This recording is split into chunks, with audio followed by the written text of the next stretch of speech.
Today, we're going to talk about your insurance policy and the obligation that many insurers have to add your lender when there's been damage to your property. Now, most people have loans, and most lenders require that they be added as what's called an additional named insured or additional payee under the policy to protect their loan. So let's start with that, their loan. The first thing you look at is how much is the loan. So if you've got a loss of $1 million and you've only got a loan of $150,000, that's the most that the insurance company can be added to as a payee on a check.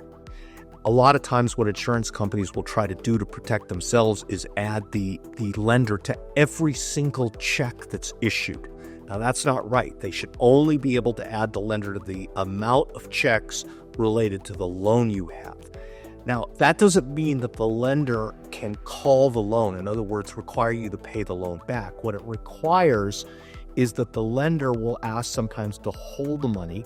Other times you can work it out with your lender, show that you've got a signed contract with a contractor, and they'll allow the money to be released so that you can rebuild. The lender's interest is in protecting their asset, protecting the money that they've loaned you. And sometimes you can work with lenders, sometimes you can't. Sometimes insurance companies are easier to work with. Sometimes they're hard on this and very difficult.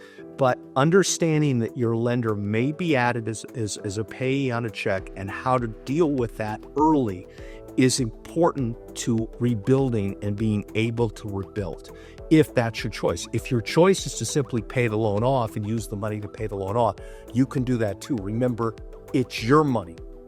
This is Brian Kabatek, Kabatek LLP. Our website is kbklawyers.com. Feel free to reach out to us if you have questions.